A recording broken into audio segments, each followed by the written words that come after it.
With most summer camps closed and social distancing rules in place, parenting in a pandemic has never been harder. Parents have become masters at juggling it all, but the reality is the burnout is real. Maggie Kerr is an assistant professor at UW-Madison in human development and family studies. Welcome to Live at 4. Good to see you. Thank you. Boy, Thanks for having me. Parents are under so much pressure. Honestly, it feels like Groundhog Day every single day. and the burnout is real. How serious an issue is it? It is serious. Parents are really, I think you said it great. Parents are juggling a lot right now. They're they're doing their jobs in many cases, still working if they're lucky enough to have their jobs. And then they are being teachers and playmates and having to do all of these other things at the same time and for sustained periods of time. And parenting burnout specifically is a syndrome that sort of results from sustained levels of parenting stress like this and can result in sort of disengaged and checked out parenting and even greater incidences of abuse and neglect in some cases.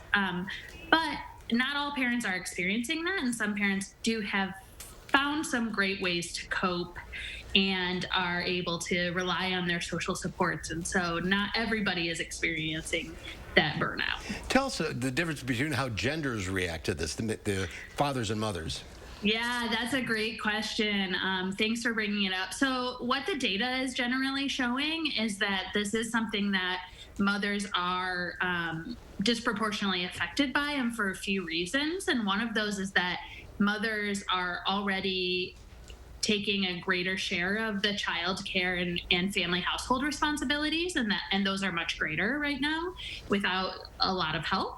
And in addition, we're seeing that female careers are more affected by COVID, and women are more likely to lose their jobs as a result of this. And so many of them are taking on even more of the child care responsibilities than they were. So the gender disparity is large, and women tend to put higher expectations on themselves around parenting too, which makes that burnout even stronger. And not everyone has equal access to support systems. So what do you do in a situation like that? Yeah, you brought up all the right points here. I think that's even harder. So there are some parents who are trying to balance all of these things while also working from home, but there are some parents who have less access to resources, less childcare available, and who are actually more likely to have to leave the house because they're more likely to be in one of these essential careers. And so those parents are faced with the dilemma of finding some sort of childcare for their kids, which may not be optimal or ideal or always the safest. And at the same time, if they can't do that, then they're losing income or not able to keep their job, which is a huge problem. And so those parents are facing a really different kind of stress in a bigger kind of stress. How can you tell if a child is stressing out over this, if they need some help?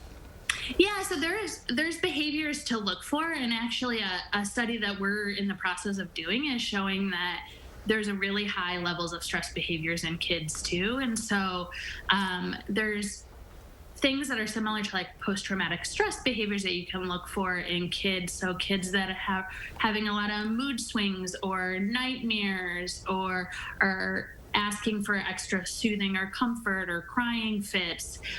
There's a lot of different behaviors. And so mostly I would tell parents to look for behaviors that their kids don't usually exhibit, and that might be a sign that they're facing stress that they wouldn't, extra stress more than usual. All right. Don't be afraid to reach out for help. That's for sure in these difficult times. Thanks for being with us. For both yourself and your kids. Absolutely. Yeah, Maggie, thanks for being with us today. Great information. Thank you, Maggie. Thank you Best so of luck much. to you and yours as well. Thank you.